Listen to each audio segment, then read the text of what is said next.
Hello, everyone. The silent auction closes in 1 minute. 1 minute.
Last night I stood at your doorstep, trying to figure out what went wrong.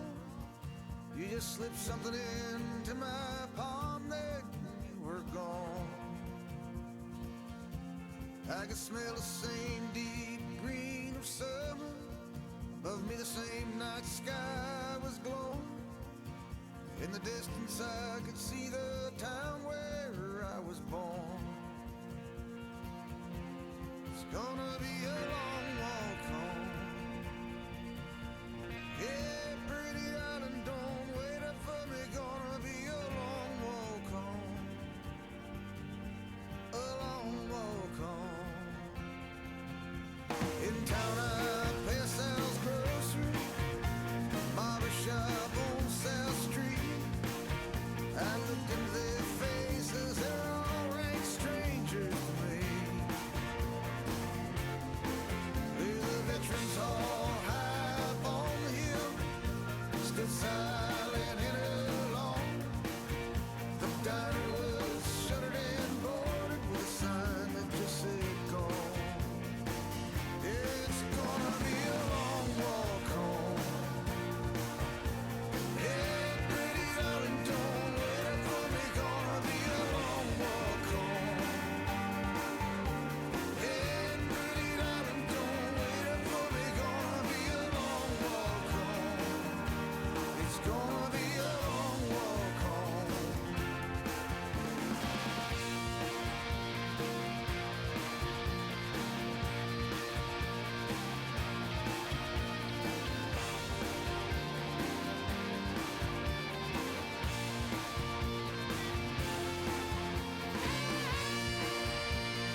Hope when you take that jump, you don't feel the fall. Hope when the water rises, you built a wall. Hope when the crowd screams out, you're screaming your name.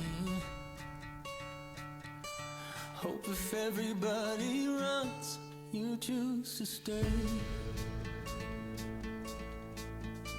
Hope that you fall in love and it hurts so bad.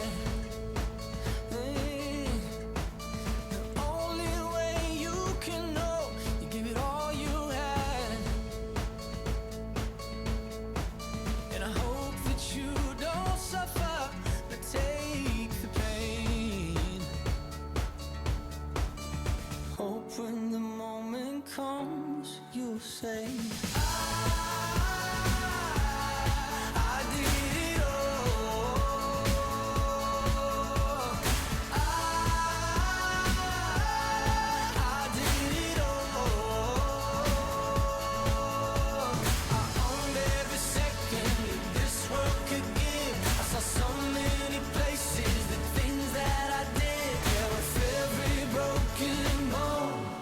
where I live.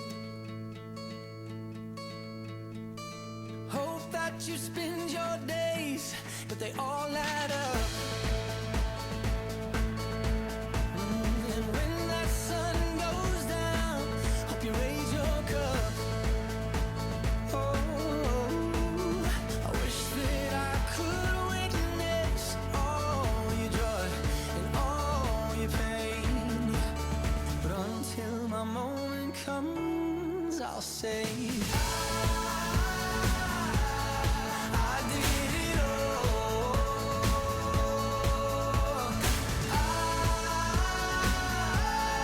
I did it all. I owned every second that this world could give. I saw so many places, the things that I did. And with every broken bone, I swear I lived.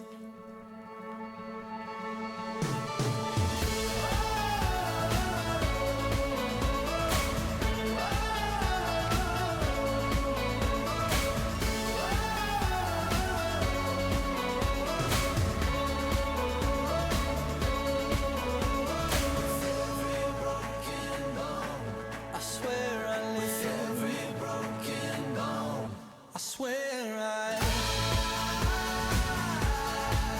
did it all.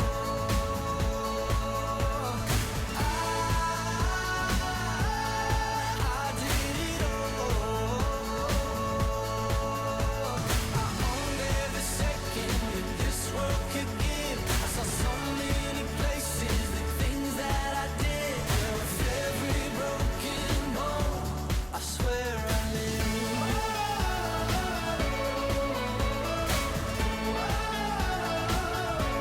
I swear I lived.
Take all of your wasted honor,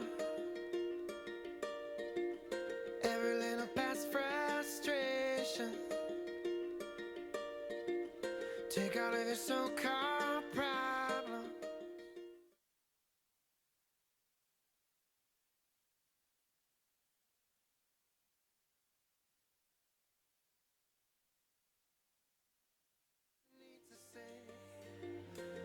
what you need to say.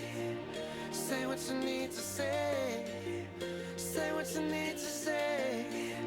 Say what you need to say. Say what you need to say. Say what you need to say.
Walking into my new home for the first time was like a dream. I never thought, especially in Seattle, in this market, I never thought that I would be purchasing a home. Never. The house was finished. Finished. It was brand new. Smelled like brand new. Have you ever felt that? Oh my God. That's my tierra. That's my land. That's mine. My dirt. These homes are built with love. These volunteers, they come out here of all ages. I'll always remember all the work that was done here. We built this, with our hands. I was a part of that. At the very beginning, we were framing, and I was in the rafters, and it was pouring rain. And I was smiling and laughing and just so thankful. These wonderful people coming out and helping me build my home. As a Black woman, owning my home means everything to me. This is going to change the game for my kids, and it's going to give them a different outlook and opportunities. It's a major accomplishment for me. It's a great example for my young daughter, and especially for my young son. This is going to change their future. The stability that this house gave us is incomparable. We feel like this is our home. I want people to know that Habitat is getting it done.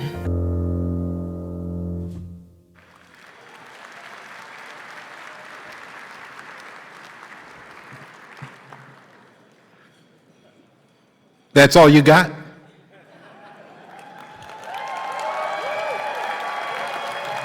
Good afternoon, y'all. My name is Jesse Jones. I do my thing on Cairo 7.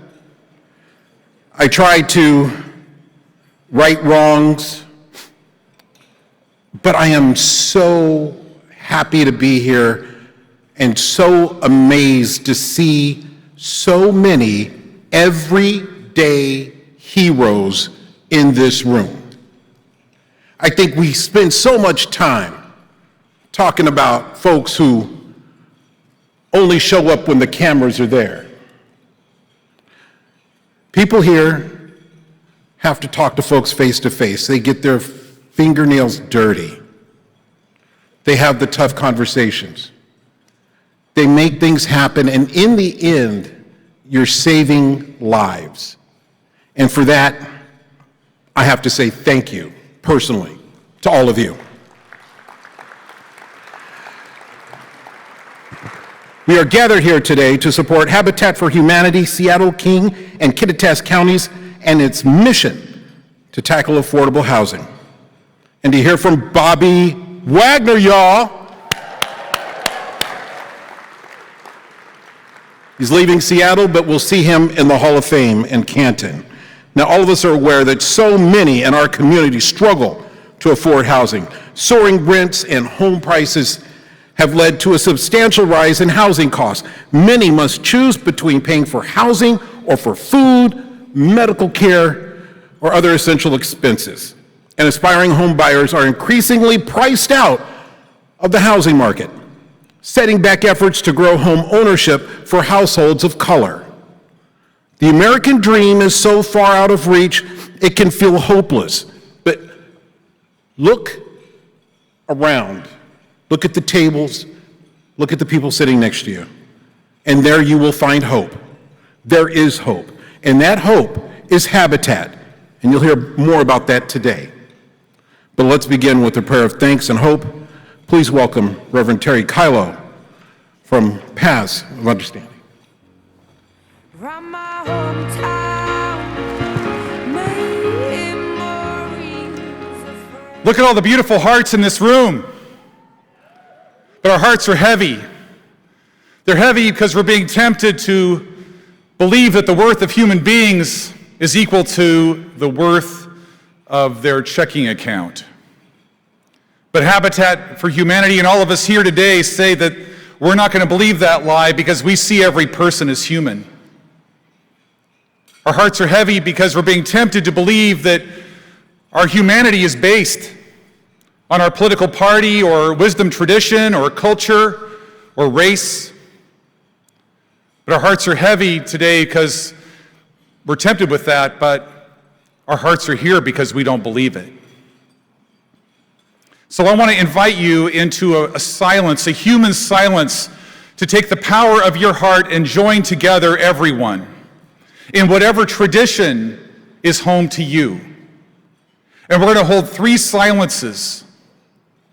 The first is a silence for our world.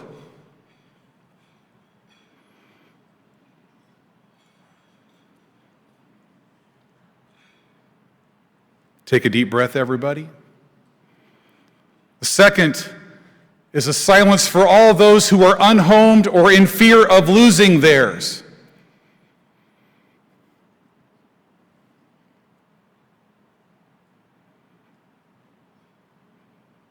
Take a deep breath, everyone. And the third is for all the hearts joined together here today, in this place and across the world in the work of Habitat for Humanity, to remind us that we can come together across every line of difference and care for all the human beings that are on this planet today and in the future. Let's hold a moment of silence.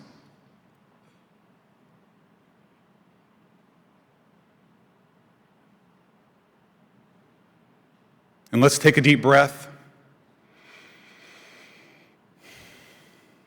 And all human beings said, Amen.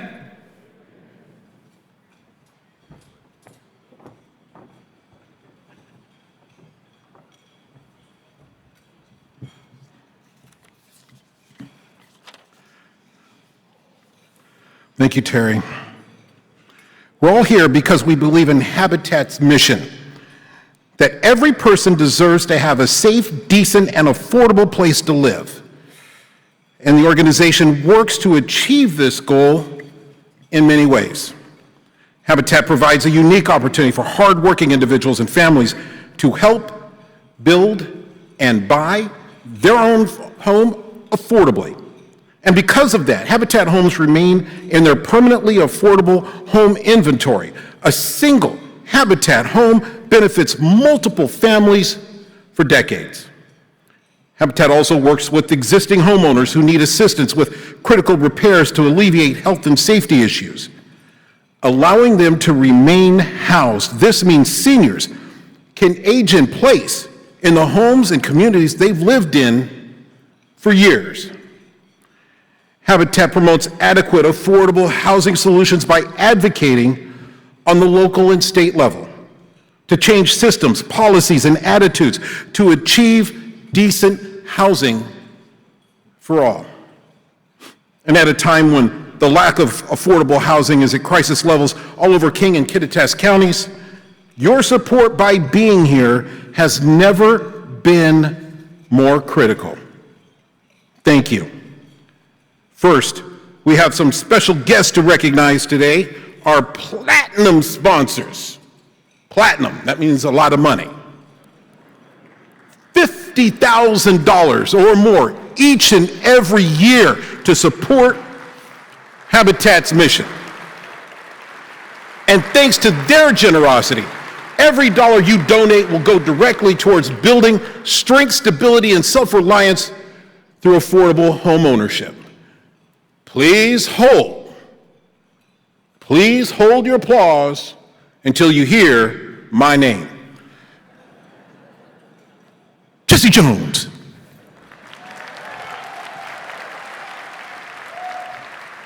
Thank you. Back to the $50,000 donors.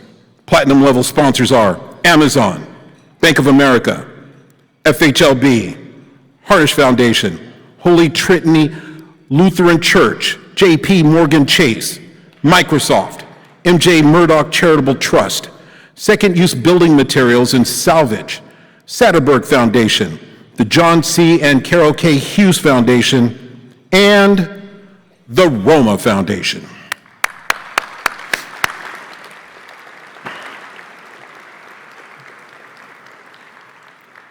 And to the many other donors, including corporations, local foundations, trusts, as well as individuals listed on our screens at the gold, silver, and bronze levels, all of whom make Habitat's work possible, let's please acknowledge them too.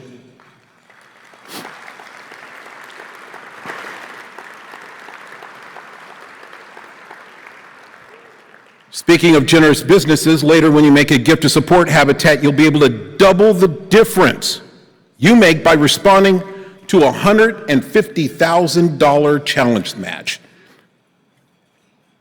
I'd like to thank the anonymous donor and Blueprint Capital for every gift that you make for more than $300 or more. Please, again, let's thank our anonymous match donor and Blueprint Capital.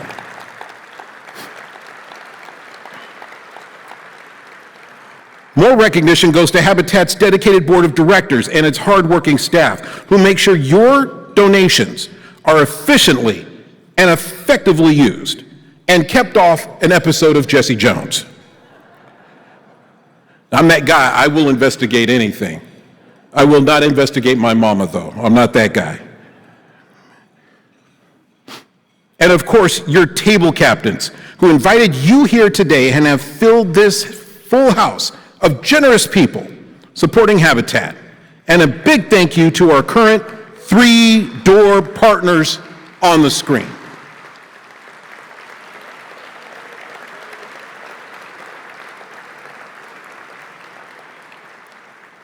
Some of our Habitat partner families and repair recipients are here today, along with our elected officials who work to address affordable housing at local and state levels.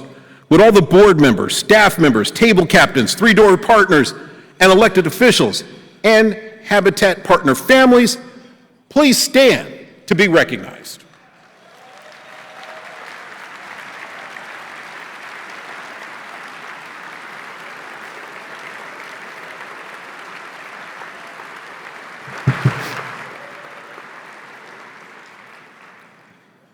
Habitat for Humanity mobilizes nearly 2,400 volunteers a year and works with the dedicated AmeriCorps members who serve with Habitat for one full year at a time.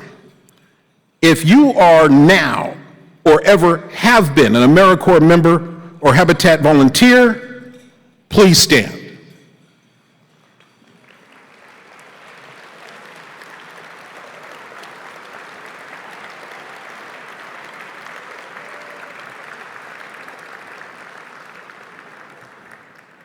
Now, before we get into the program, let's take a moment to hear directly from one Habitat Repairs recipient and one Habitat partner family on the impact Habitat for Humanity has made in their lives.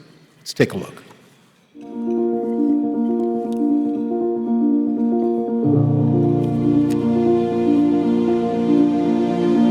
I moved in this house February 1st, 1962.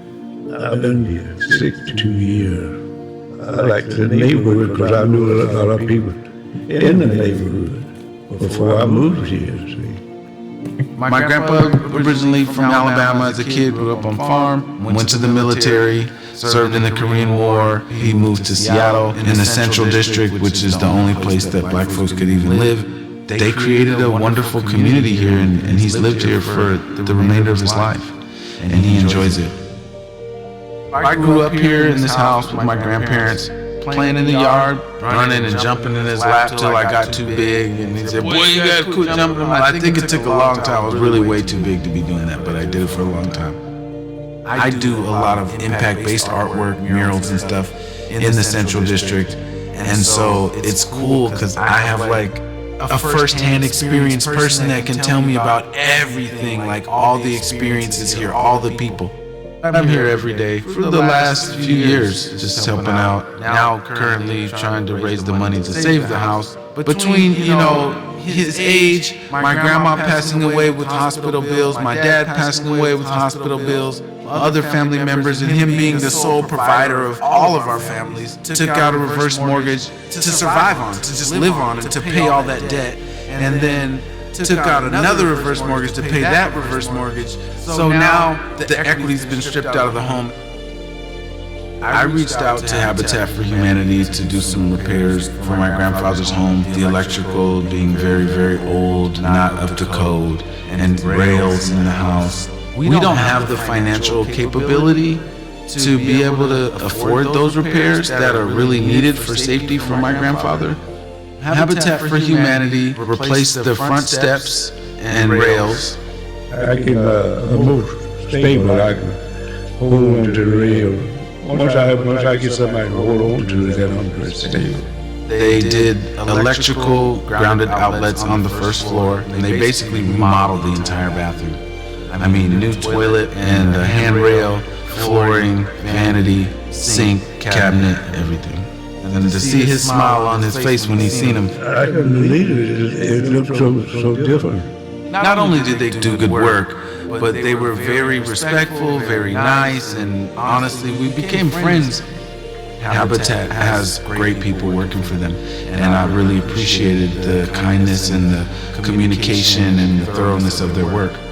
All the things that he's been through and the things that I've been through with him, that's why I go out in the community and make sure I help other seniors and I help other people in the community know about these resources like Habitat for Humanity.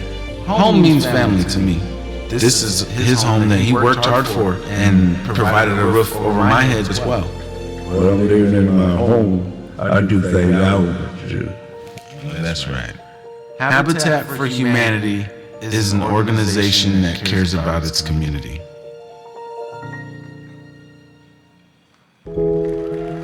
We arrived here in Seattle from the Philippines, June 21st, 2016. My husband's name is Ronaldo, and I have two kids.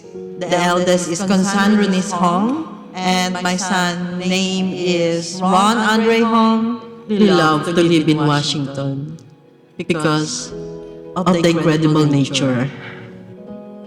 We are a petition by my sister-in-law, and we live with her for almost 15 months. And then we moved to an apartment for us. It took us 1 year to live on that apartment, and then we moved to another apartment.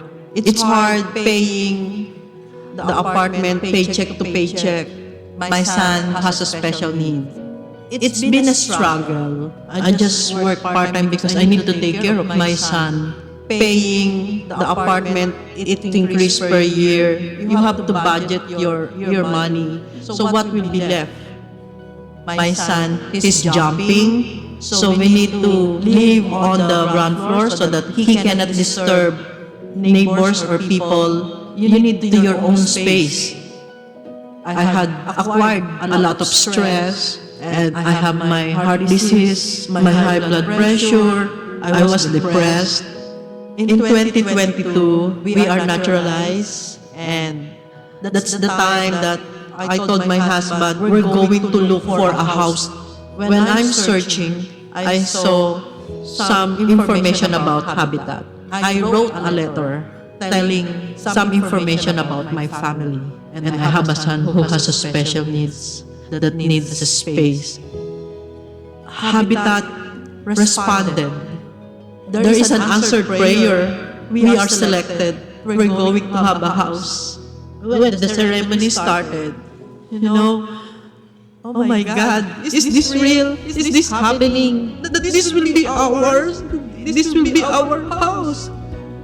So thankful to Habitat for giving us the chance to have a shelter, because that is the number one basic needs of people. Our place is accessible, and then my son's school, which is very near. The environment is safe. He has his own room. All of us, we have our own room that can sleep well.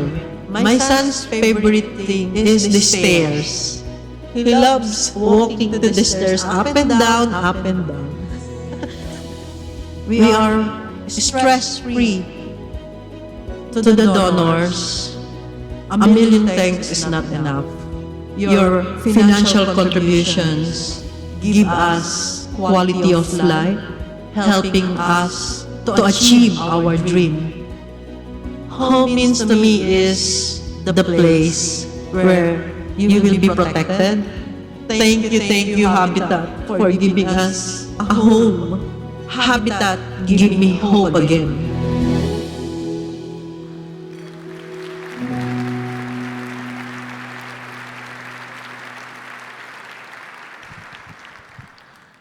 And now, please welcome CEO of Habitat for Humanity, SKKC, Brett D'Antonio.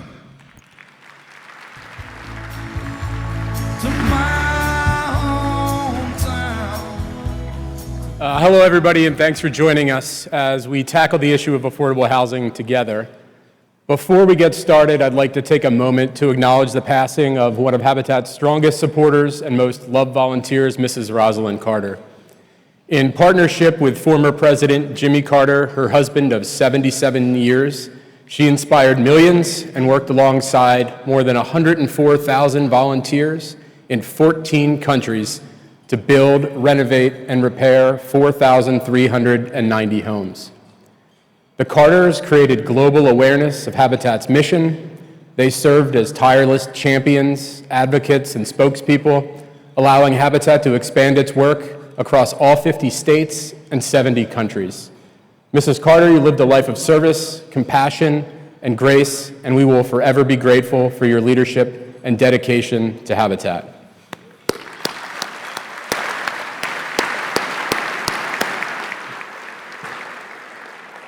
Most of you have signed up here today in record numbers because you share the Carters' belief that everyone in our community deserves a safe, decent, and affordable place to call home.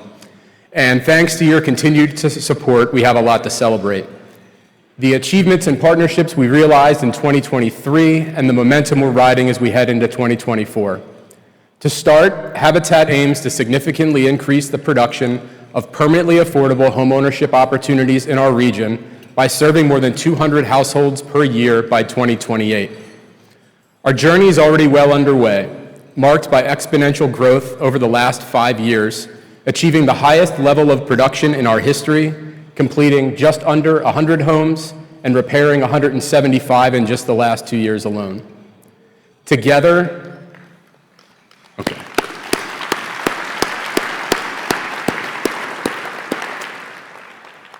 we are showing this region and the world why we've grown to be one of the largest independent affiliates of Habitat for Humanity International. We need you to make sure our momentum of new home builds and repairs continues. We have another 305 homes in our 5-year pipeline across 16 projects with a construction budget approaching $200 million.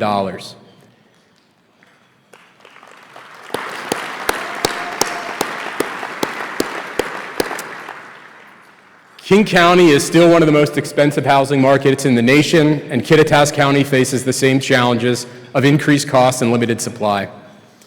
Habitat for Humanity SKKC is committed to reducing housing barriers and promoting affordable home ownership.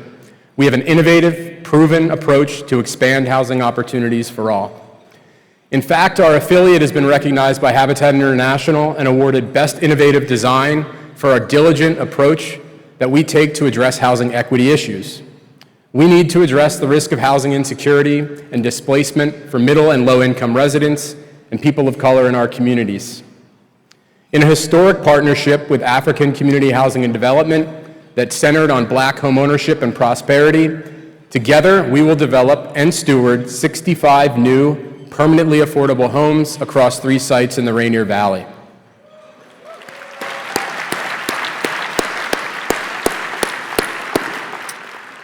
We are all incredibly excited to collaborate with ACHD, in particular with co-founder and CEO Hamdi Abdullah, who has tirelessly served as one of the most passionate and prominent leaders of the African diaspora community in Seattle for more than 20 years.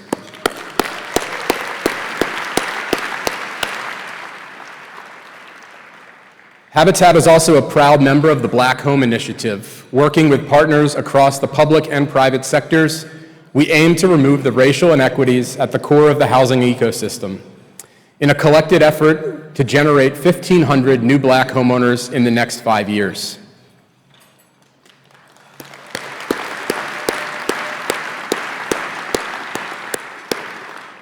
In Kittitas County, we're also building new partnerships with community-based organizations, financial institutions, and professional groups. Next month, we'll gather to dedicate the first 6 homes in Stewart Meadows in Ellensburg. And phase 2 of construction is already underway as we work to complete all 18 homes in this community very soon. On the advocacy front, thanks to your voices, we continue to keep the need for affordable housing at the center of conversation at the federal, state, and local level. In fact, over 300 of you, 300 Habitat volunteers, contacted more than 172,000 people to mobilize support for the Yes for Homes campaign.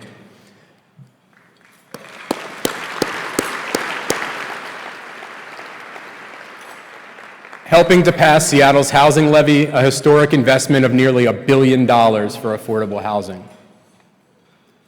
Just a few weeks ago, during our short legislative session, our advocacy team helped to secure $6 million for our project at 5022 MLK. We've talked about this project before. When complete, it'll be the largest single building constructed by Habitat in the world.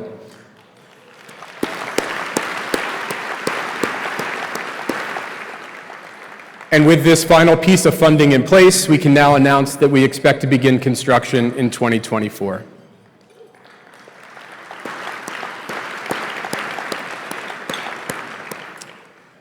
The notion that affordable housing is possible is catching on. Our 2023 successes were fueled in large part by a 17% increase of volunteer hours on builds and in stores. That's 31,941 hours of passionate giving. With all our success, we're keenly aware that hundreds of thousands of our neighbors still face housing insecurity. The accelerated cost of rent and homeownership in our region have pushed many out of neighborhoods in which they grew up. Our goal is to preserve those communities by providing pathways to affordable homeownership, building more housing solutions, removing barriers, and expanding smart density options. We have so much more to do, but we've proven that you're up for it, and thanks to last year, we raised over $15.5 million. $1.8 million of that came at our 2023 Beyond the Build Luncheon. Your donations help us keep the momentum going. Your generosity is critical in our ongoing fight to create and preserve housing affordability, and it's with your partnership that we can continue to leverage funds from private donations to government allocations so that we can continue to build rich, diverse, and thriving communities in our region.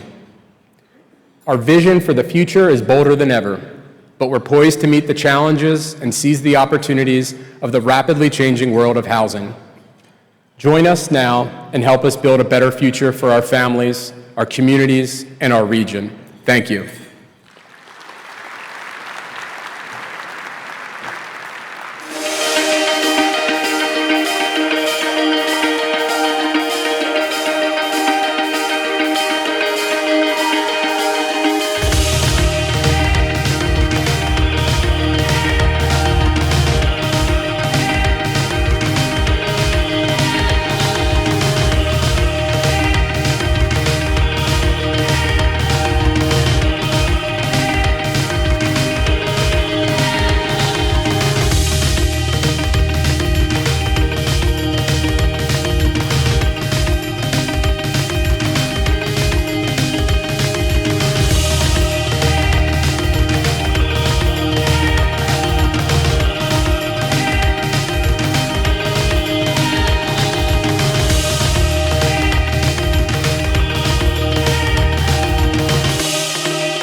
And now we honor some of our most dedicated volunteers, starting with Volunteer of the Year, Mike O'Leary.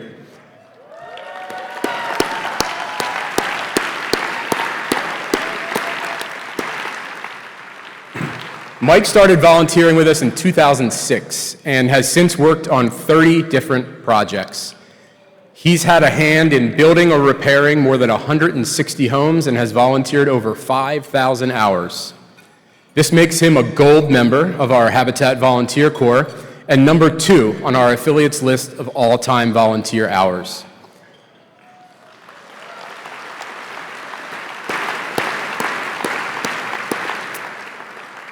In addition to building and repairing homes, he continues to build meaningful connections with Habitat homeowners and staff, especially our AmeriCorps members. Mike makes each day better for everyone around him and is the perfect example of the difference that one person can make. Mike is an integral part of why a generation of homeowners is living in safe, affordable homes. Thank you, Mike.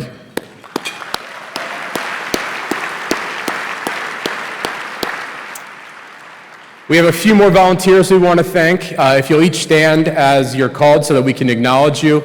First, our Advocacy Volunteer of the Year, Lachelle Lucas.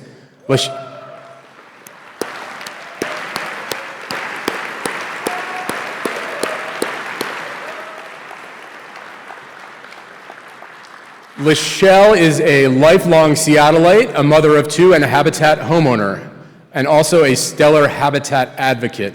In 2023, she shared her story with legislators and helped push for the passage of a historic piece of legislation, the Covenant Homeownership Account Act.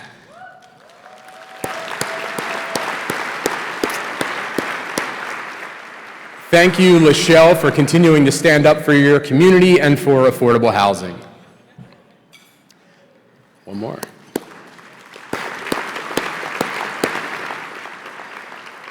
Our Resource Development Volunteer of the Year, Linda Hoffner. For several years, Linda has been an instrumental leader in our annual Women Build event, not only as a volunteer, but as a speaker, an advocate, and community builder for Habitat. She exemplifies a woman of courage, vision, and achievement, and someone who helps Habitat realize its mission. Thank you for your leadership, Linda.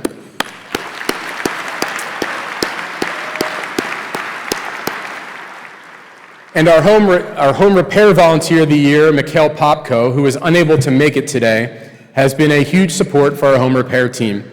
Each week presents projects with new puzzles to solve, and Mikhail's consistent presence helped us complete 6 projects in just his first 2 months of volunteering. Thank you for your dedication to Habitat, Mikhail.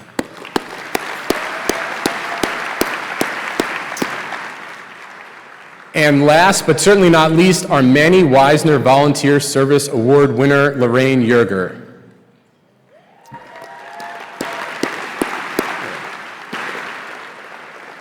Lorraine has been volunteering with Habitat SKKC since 2020 as a member of Habitat's Young Professional Board. She helped organize and host volunteer days, spoken on behalf of Habitat, and raised support through fundraising campaigns. She embodies the legacy that Manny Weiser emulated so well, willing to do what is needed to get the job done, without caring about the accolades, the visibility, or the credit. Well, today you are getting all 3. So thank you, Lorraine, for going the extra mile for Habitat.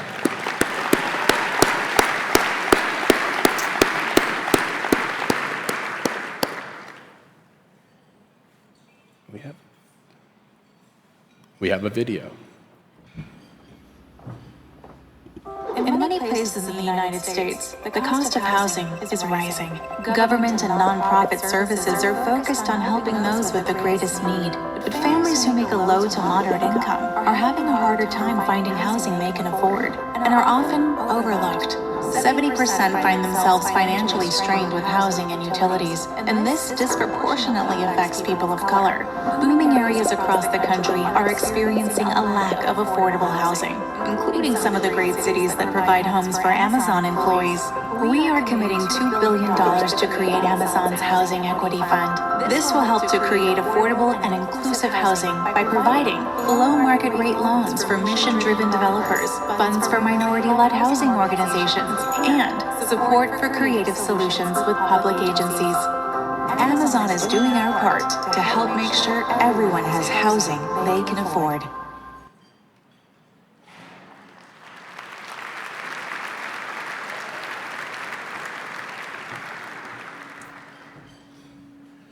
And now for our Community Partner of the Year Award. This year, Habitat for Humanity SKKC honors Amazon for its exceptional contributions to creating and supporting affordable housing in our region and across the United States.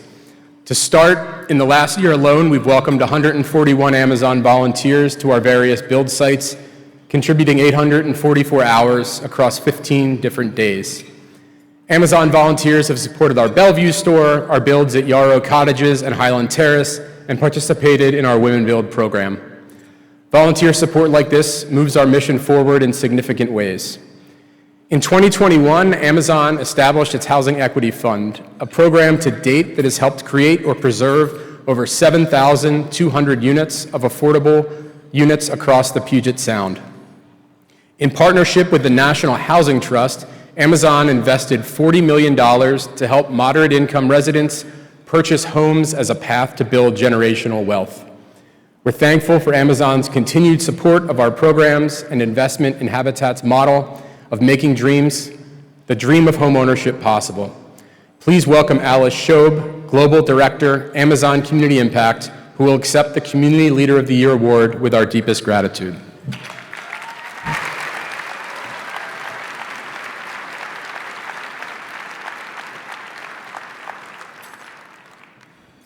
Hello, everyone. What a great day. It's really an honor to be here, and I want to start with just gratitude to say organizations like Habitat and volunteers from across the community and volunteers from our own employer, Amazon, are what really enable a global company like Amazon to live out its local passions and its local values. So it has been amazing to partner together and to really think about how to produce more affordable housing across the region. I was speaking with my colleague Lily, who works on our own Housing Equity Fund program, and she was talking about her neighbor who's a substitute teacher. And she actually broke down his budget for us in a meeting the other day. And what we saw is with an affordable apartment, he can save, funded through the Amazon Housing Equity Fund and our public partners, he can save a few $100s a month that then gets put into a car that he can then drive to work.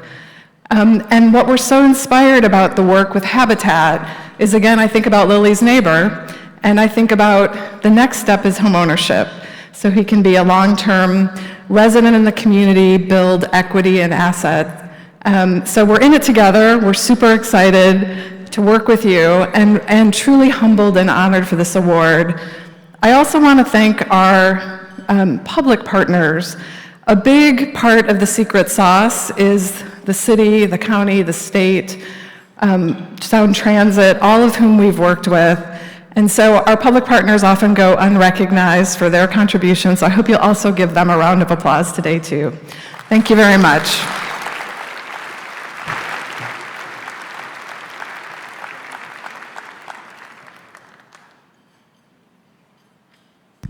And now, please welcome the daughter of longtime Habitat homeowner Roberto Amaral, Roxana Amaral.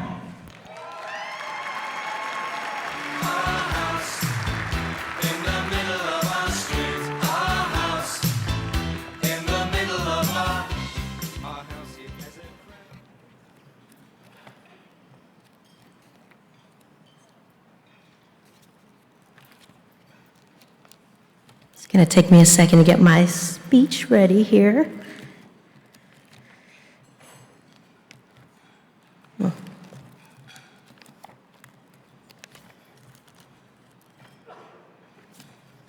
Almost there. Okay. Good afternoon. I stand before you today with a story that is deeply personal, yet profoundly universal.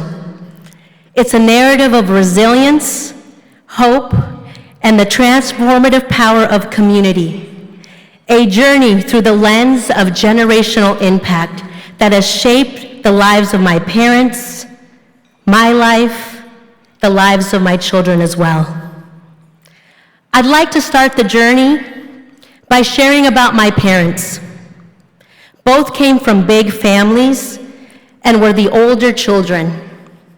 My father worked in the town bakery as early as age 7. At 13, he left home to live in the city with his aunt and uncle and worked long hours in a factory. It was a childhood of adult responsibility and sacrifice with no education opportunities. My mother, one of 13 children, also worked at a very young age. She and her siblings would travel up to Los Angeles alone and working cleaning houses prior to turning 18. It was exhausting work and a very lonely childhood.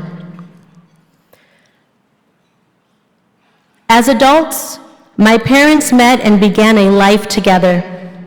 When the economic state was bleak in Mexico, they decided the U.S. would give us more opportunities. My father immigrated to Seattle while we stayed behind with our mother in Mexico. This separation was hard on all of us.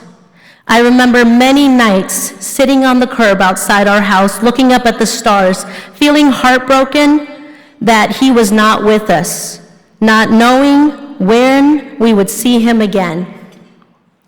The day we left Mexico, I was 5 years old.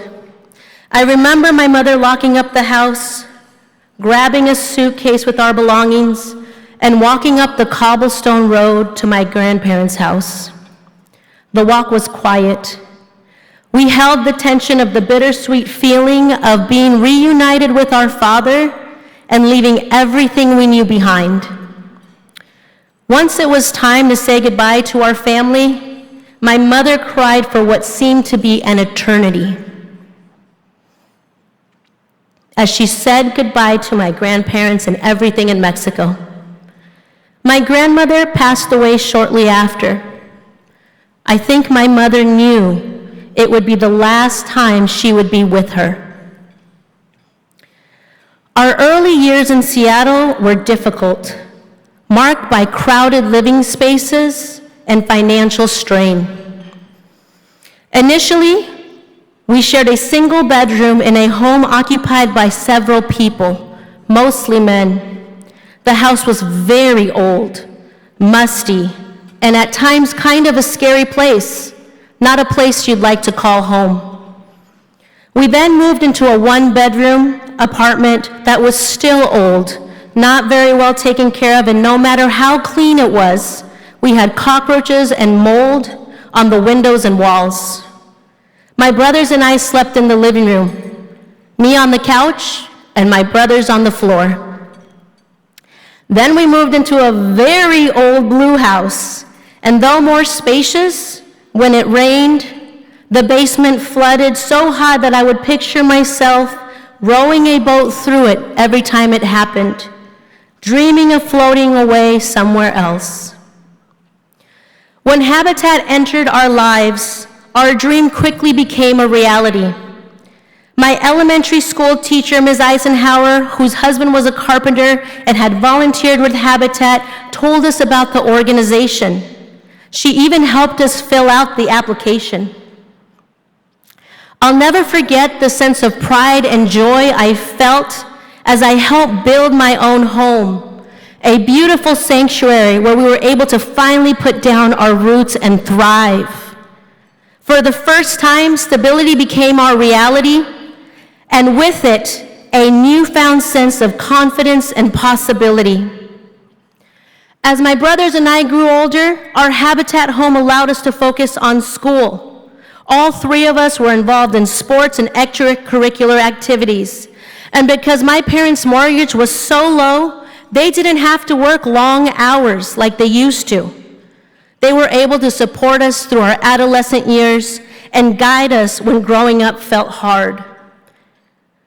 Both of my brothers were very involved in music programs at Roosevelt High School. They later joined my father in his passion for music, and together they started Banda Vagos, a traditional Mexican regional band that has served the Latino community in the Pacific Northwest for the last 30 years.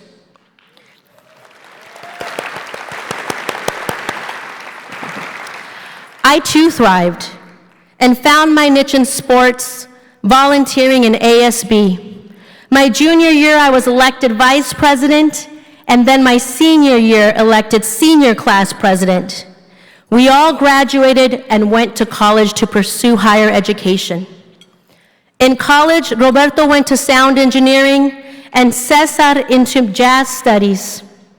I took another route and built my community through the Ethnic Studies, the American Ethnic Studies program at the University of Washington. And while living at our Habitat house, I later obtained my master's in teaching and then an educational leadership professional degree through City University of Seattle.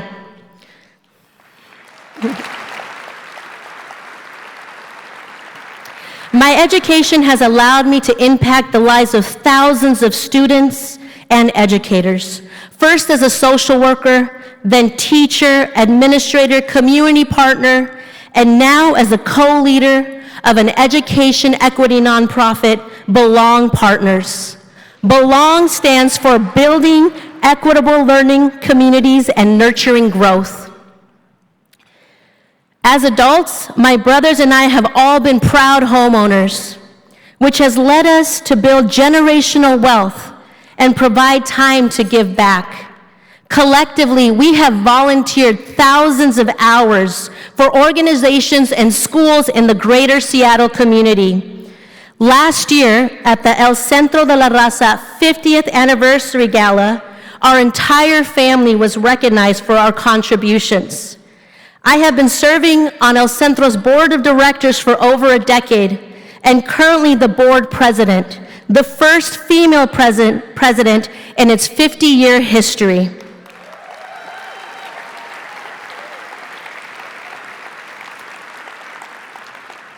As we grew older in our Habitat home, so did our parents.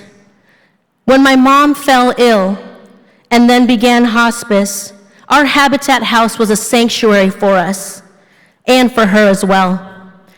We spent our last days together her last days together in our home, laughing, talking, and sharing her last meal. She was clear that she wanted to pass away in that house, and that is what she did. I remember holding her hand, snuggling next to her, feeling a sense of deep gratitude for the memories we made. We held the 9 days of rosary in our home alongside our friends and family, and on the last day, I had the most vivid dream. In it, my mother was laying in her bed, in her favorite place, her bedroom. She looked peacefully and said, "I'm okay." I knew she was, because just as she was on this earth, she was in her home, in her favorite place in heaven. As I near my 20th year of being an educator, community activist, and parent of 2 young children, Ruperto and Rosario, the generational impact of my parents' Habitat home is more and more evident. Unlike my parents and my journey, my children have lived in the same home since birth. When they have school or sporting functions, we all attend. I feel confident in saying their children will have a similar experience. And it all stems from our Habitat home, a legacy that continues to shape our lives. I'd like to introduce you to my father, Roberto Amaral, and my son, Ruperto Amaral Gomez.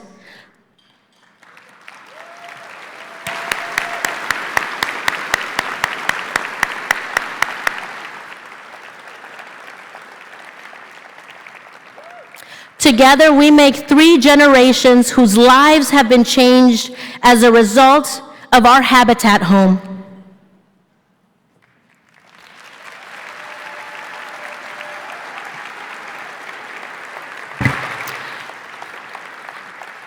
Our story is just one of many. Habitat for Humanity's impact extends beyond our individual families. It's about building stronger communities, empowering future generations, and creating a world where everyone has the opportunity to thrive. So please, when you have a chance to give today, give big.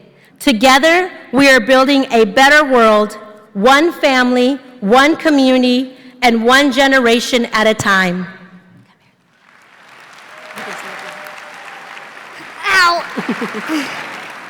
Gracias por construir un futuro mejor. Thank you. You did it.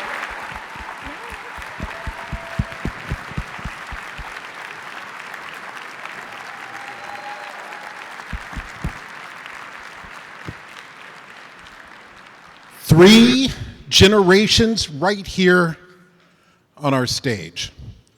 So we're going to take a little time out before our headliner. So get up, stretch, get ready to donate. Table captains, you know why you brought these people here.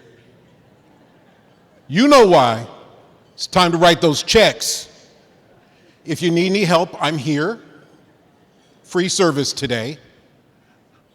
But now is the time. And then, while you're writing the checks, get ready, because Bobby Wagner is coming. Also, I want to remind you that every dollar you donate here today goes directly to support Habitat partner families like Roberto and Roxana's. Habitat's generous corporate partners have covered the cost of today's event. That means your investment goes further. And also, remember the match. $300 or more, it's matched. So you got to make sure we spend all $150,000, right? Who wants to leave any money on the table, right? So we got to spend up all that money. So get to writing those checks, table captains get to work, and we'll be back in just a minute with G. Scott and Bobby Wagner.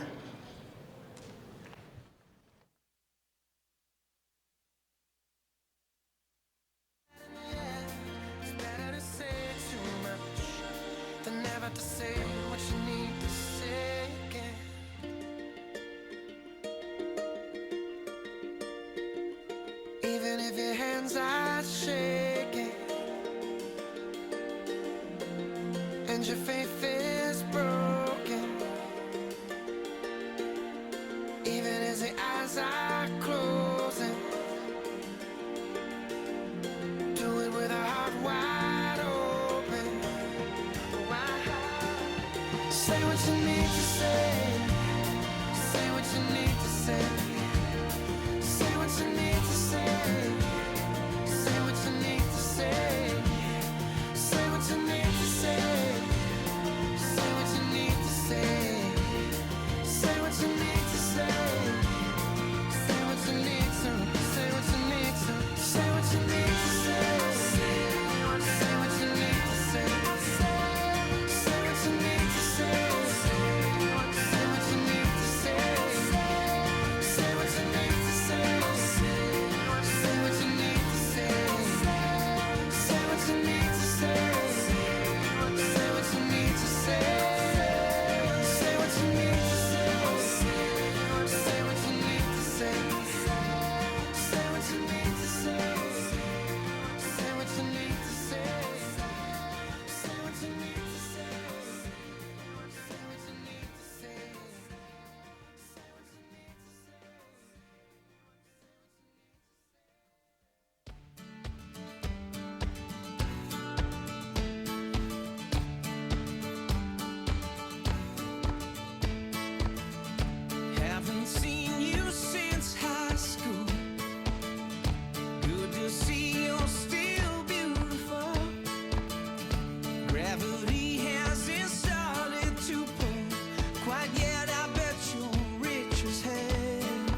All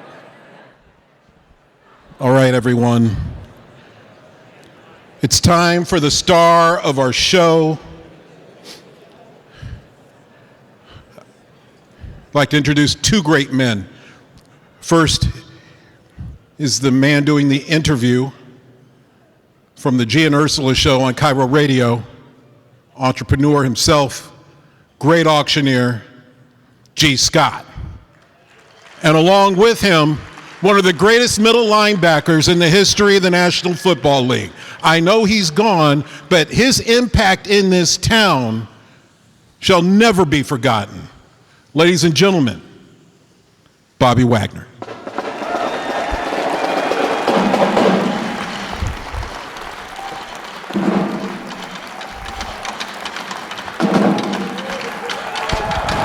Yo.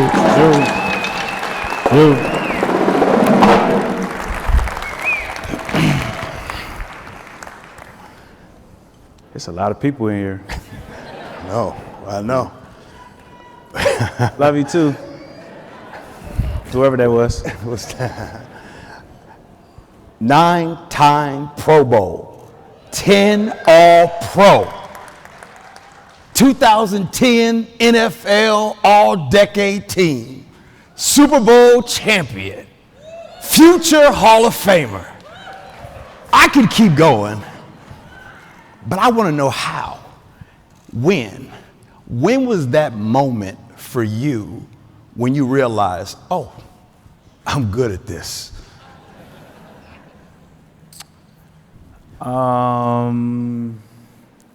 It's probably when I tackled Marshawn at practice. I wasn't supposed to.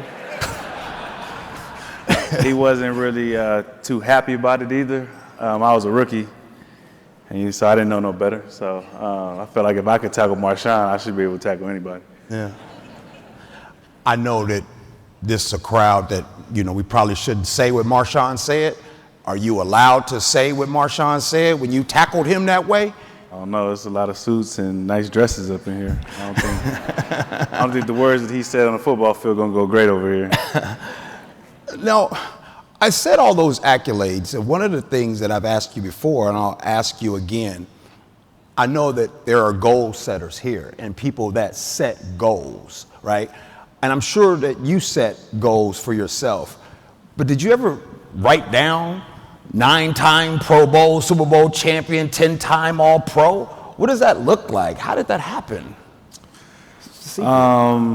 No, I don't think I wrote it. I don't think I wrote that down. I think, I had like little goals. Like I wanted to make it to the league first. And then when I got to the league, like I didn't even know what a Pro Bowler was or what an All-Pro was, when I got to the league. And so when I got to the league, it was like, okay, that's the best of the best. Like, if you have a good year or if you perform at a high level, you're crowned the best of the best. So then I'm like, all right, I want to do that. And then, I had guys like Sherm and Earl and Cam and all those guys, they was getting Pro Bowls and All-Pros too. Then it turned into a competition to see who can get the most.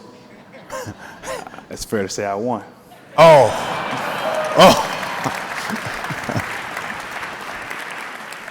Speaking of that, on my way here, I talked to a former teammate of yours, KJ.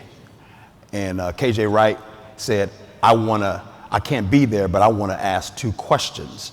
And what? But should they even allow him to ask questions? But because we all know it's the elephant in the room. He go join a team that, Just saying. One of the questions he wants to know is, who is the smartest player that you ever played with on your team? That's one. And he said you should say him. And 2. And what if I don't? And 2, what is it that you look for in a coach? What are some important things? What's the important ingredients that you need? Like we, the fans, we have what we think, but what do you think is a good coach? So to the first question, I don't know where the camera's at, KJ. You are the smartest person. So there you go. Take that to wherever you want. But as far as a coach, I think the biggest thing with coaches is learning how to deal with people. And that's kind of what I don't think coming into the league, I don't think I look for that. I just, you gravitated towards the people who understood you, because at the end of the day, like, you have so much going on in your life. You have so much going on that does not pertain to football. And so you need to have a person that understands that, have a person that understands that, how can it get you focused with the world of a lot of distractions going on around you. And so I would say Coach Norton is probably one of my favorites of all time. Obviously, Pete is one of my favorites of all time. And they just got a really cool ability of getting the best out of you and, finding a way to allow you to be yourself, but like figure out a way to maximize who you are as a person. Sure. And I think that's what made us, that group so special, because everybody was, they weren't trying to be anybody else. They were trying to be themselves. And it was just being the best version of yourself. So now, as I'm older, trying to put that into words, I would say a person who is adaptable to people, that knows how to relate to people and get the best out of them.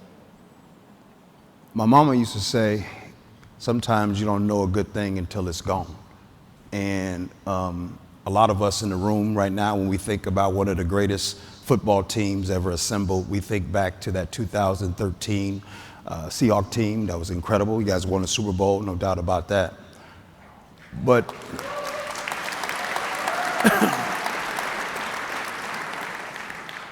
more importantly, and I know there's a lot of different things that go into why you guys are great, but if you can pinpoint one thing that made you all great as a team, and the thing that we as fans and people that love the game, we are looking to see, how can that happen again? What is the recipe that made you guys special? One word, I would say we were just connected.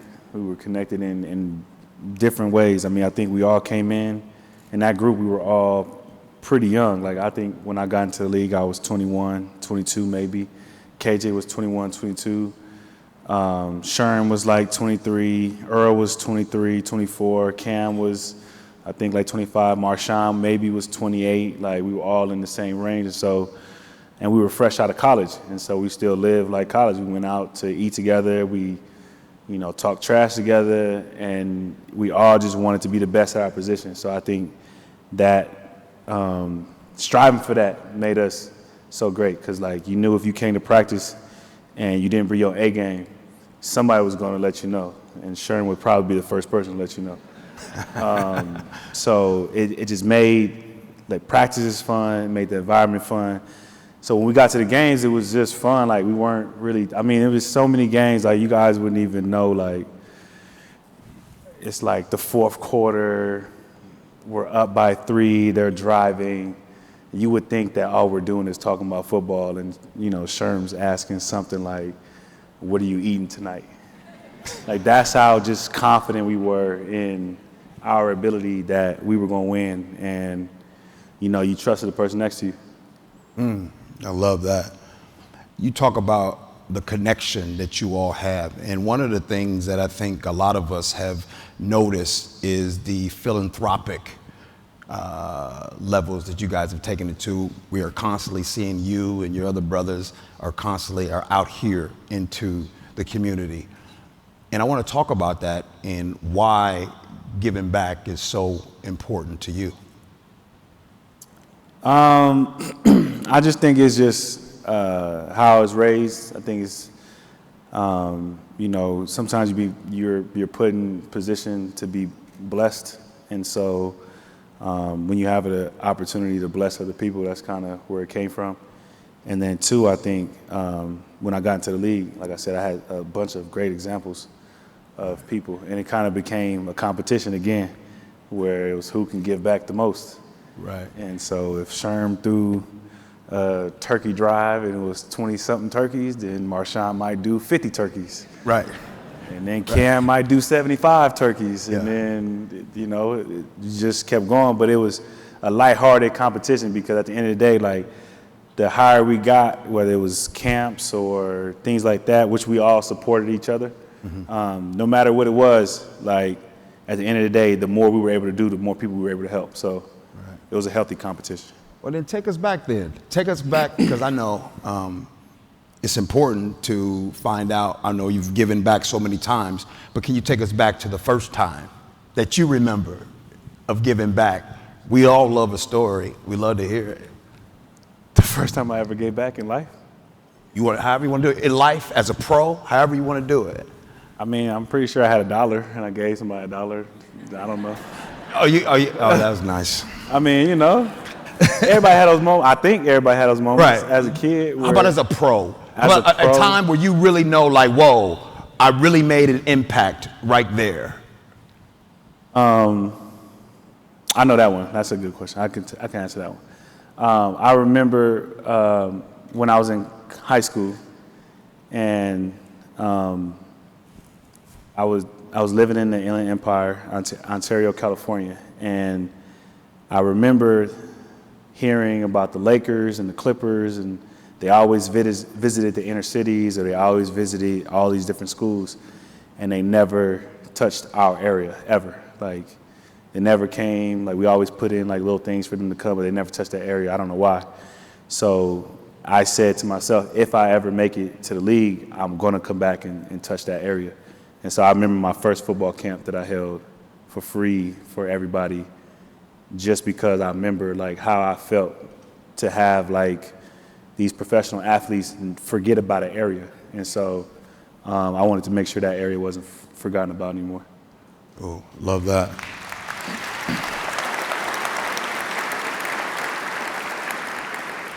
One of the biggest reasons that we have close to 1,500 people in the room today is we are addressing a very serious topic in this country and here locally, and that's housing affordability. And right now, Habitat for Humanity and what they are doing, they are addressing that, and they are one of the leaders in this country in doing that. I know for me, home is everything, right? I know that it's for a lot of people. When you leave here, or at the end of the day, home is a place that you go. What does home mean to you? I mean, I think it means everything. I think it's like I said, every time you walk out your house, every time you walk out, you know, wherever you live, you know, you go into a world of distraction. You go into a world of conflict and competition and criticism and whatever it is that you're doing for your day-to-day job. And when you come back home, all of that gets to kind of subside for a moment. And so, you know, when people don't have that or worry about that, it takes away your opportunities to succeed in life. And so, you know, I think what they're doing is truly amazing. One of the reasons why I'm here. And I think it's just important that we just keep, you know, trying our best to solve that problem. Love that. I also want to... What up, Mario? What up, Mario?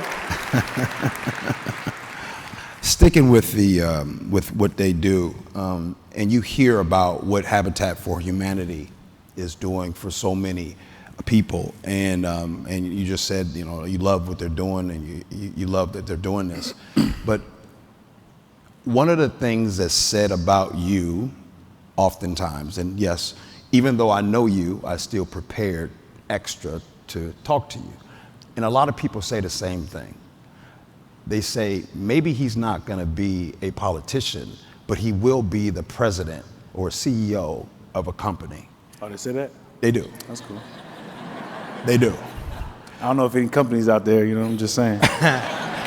I'm putting my bid in now. So I've talked to a few people and they keep saying that. So I wanna ask you, what is it that you're doing that we don't know about that makes your peers and people that know you say those things about you? Why are they saying those things? Is this something that you do? Do you have a mentor? What's up?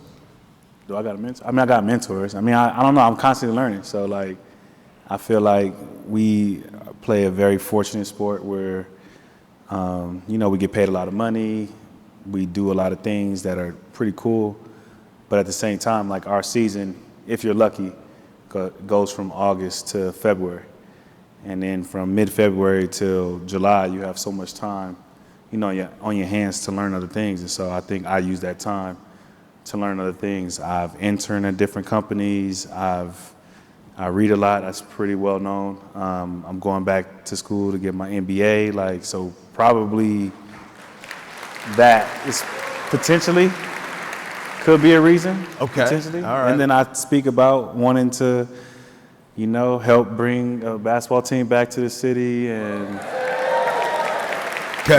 all those different things. So. All right. We getting somewhere now. Okay, hold on. NBA, hold on. This is breaking news. I don't know if anybody knew that. So your plan is to go back to... I did not say nothing. Okay. I said what I would like to do. Okay. So I do not want to see an article saying Bobby's bringing the team back because... No. But I'll speak it into existence, though. But the NBA, why? You said it's something that you want to pursue. What's the biggest reason for wanting that? Really, I just think it's my connection to the city. I feel like understanding what the team meant to this city and what I feel like I connected to the city. So I feel like once I came here, I inherited the pain that they felt of the team leaving. And I'm not going to be I'll be honest, but when I got here, I didn't realize the extent of the situation. Right. So like I said, I interned at Starbucks and I met the person who ran Starbucks at the time. And I took a picture with him. Okay. And I posted it on Twitter. And the fans didn't like that. I didn't understand because I was like, I see everybody drinking Starbucks. So everybody has a Starbucks cup, so I don't understand why they feel some type of way about this picture. And then, obviously people break it down and tell you why. And I'm like, oh, okay, got it. Right. Y'all not cool, but y'all drink the Starbucks. Got it. Yeah, right. Again, a lot of the people, your brothers, that they don't leave. Like, they call Seattle home. Y'all came here, you played, you do all those things, and yet at the same time, no matter what other jobs you got going, why is Seattle a place that you guys stick around and stay?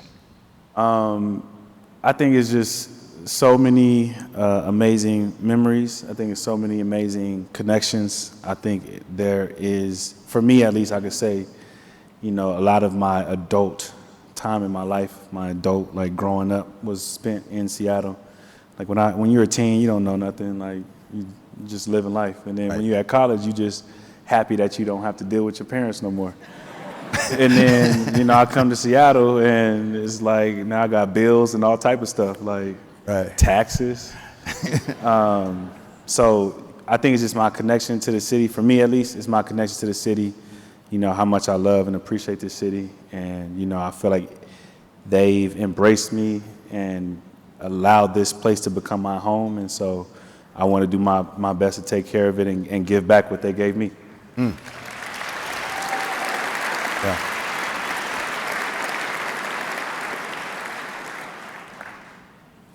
I'd have to bring up the community of the 12s. I have to do that. And the reason why it is important, because sometimes folks on the outside, I think they get jealous of the relationship that the 12s have with their team.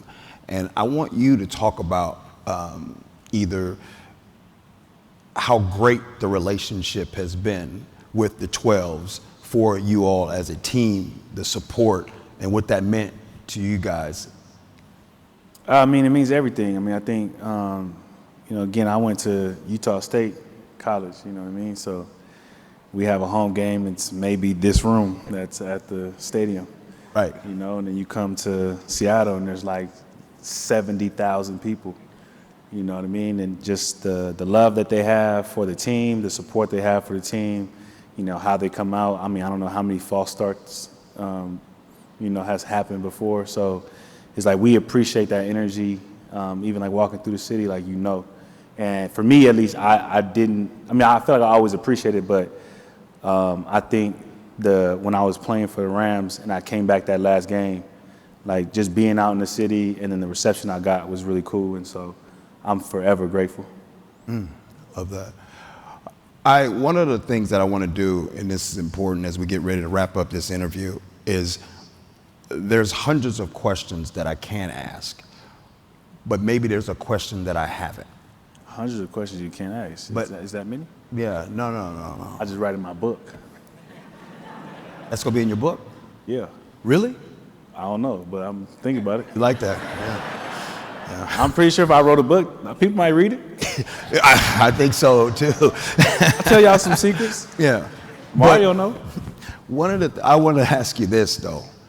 What's on your heart today? What's on Bobby Wagner's hearts today? What's something that is consumed, something that you're thinking about all the time? And maybe it's a question I haven't asked, so that's why it's important that I ask you this part. What's on your heart? What is that something that drives you, your passion? What's that about? That's probably 100 questions right there. What's on my heart? I don't know. I think for me it's, continuing my career, as a football player. It's kind of funny, people don't realize I left because I went to another Washington. I wasn't even gonna bring them up. This entire interview, I wasn't even like you. Maybe that's the question you should ask. No, I mean. But I would just say, I don't know. I think it's just my constant goal to evolve as a person, evolve as a player, and stay connected to the city. And so, whatever my time frame is from now to whenever I decide to retire, just know in this room that I'm always connected to Seattle, and regardless of where I'm at.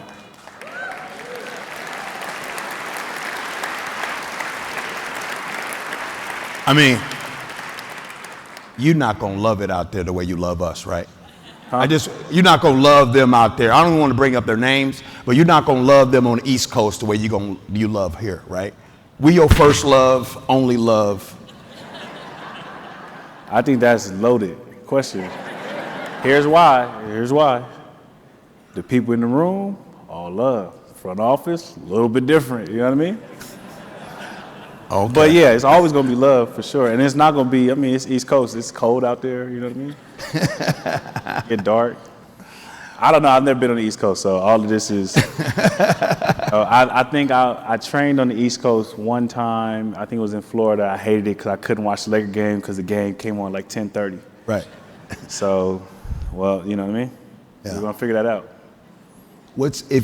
While you're gone for a little bit, because we all know you're gonna come back. Well, I mean, I was reacting to the woo.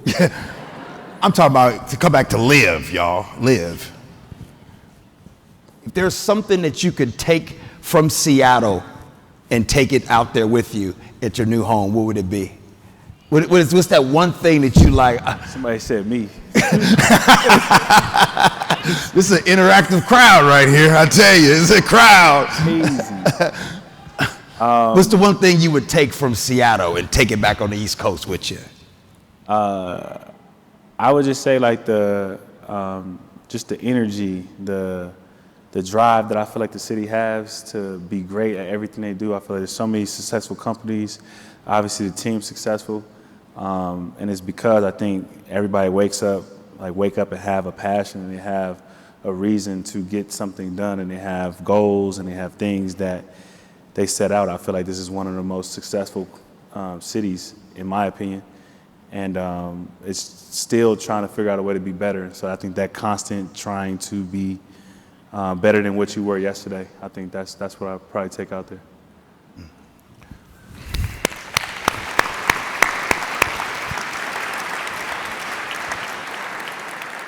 One final message to Habitat for Humanity. One final message to all of the people in this room that is, I'm sure y'all pulled out your checkbooks and your credit cards and you've made it happen for housing affordability, making it better, making a way for people.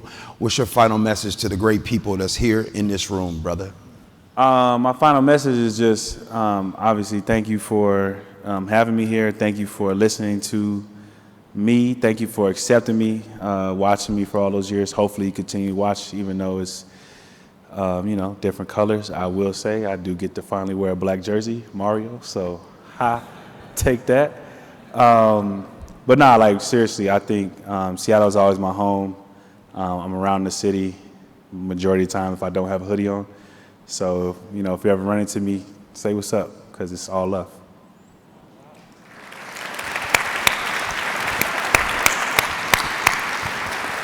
9-time Pro Bowl, 10-time All-Pro, Super Bowl champion, and Seattle's own forever, no matter what, Bobby Wagner.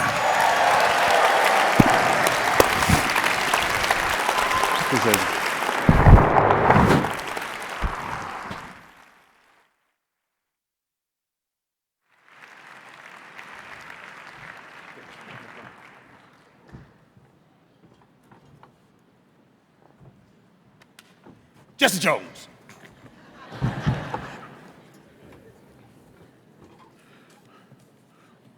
One more hand for Bobby Wagner.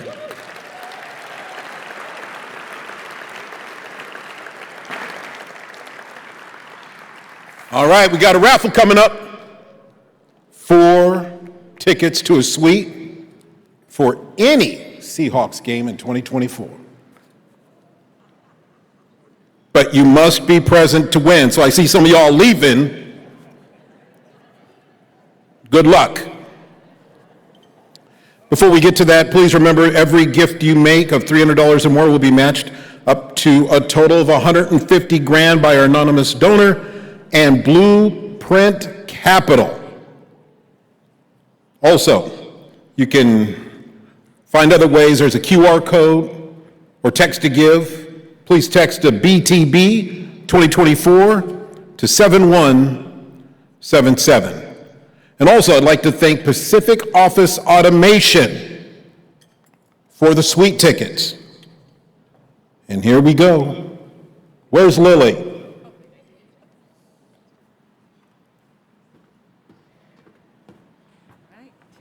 Here we go.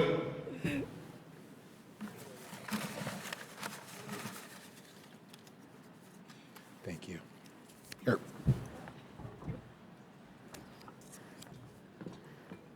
The number is 999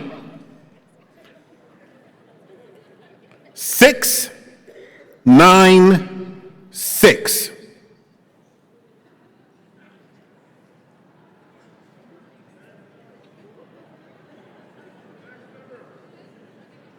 Of course, next number. Of course, you want another number call. Nothing? What's the number? 999 696.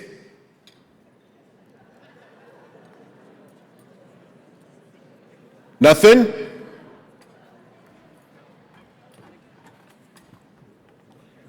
Going once? Going twice? Too damn late. The next, 969. Oh yeah. 2, 1, 3.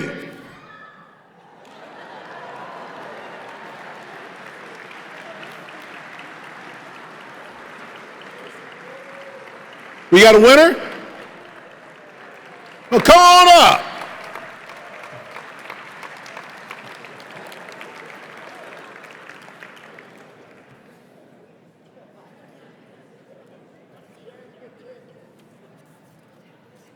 You know I want to see that dang ticket.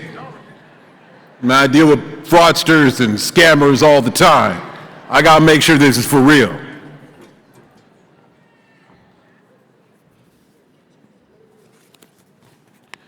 Can I read?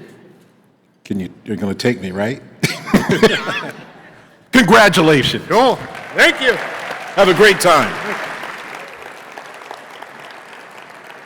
All right, everyone, that's the end of the show. Thank you so much for coming. You've made a difference.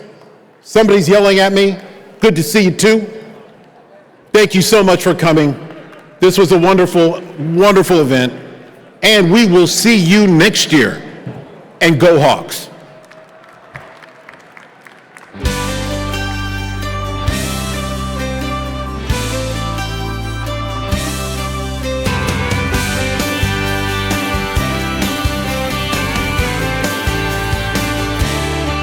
I spent 20 years trying to get out of this place. I was looking for something I couldn't replace. I was running away from the only thing I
says you can't go home. It's alright, it's alright, it's alright, it's alright, it's alright.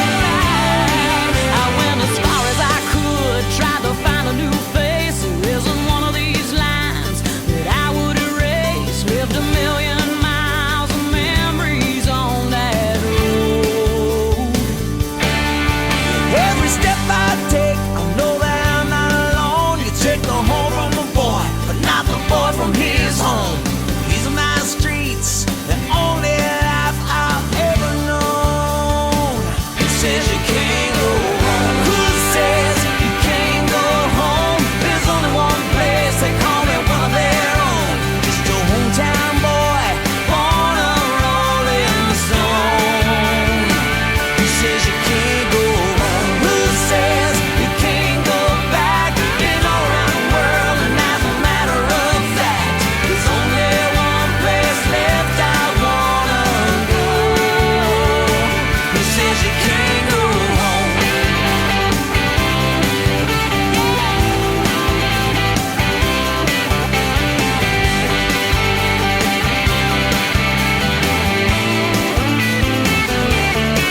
It doesn't matter where you are, it doesn't matter where you go. If it's a million miles away or just a mile up the road, take it in, take it with you when you go. Who says you can't go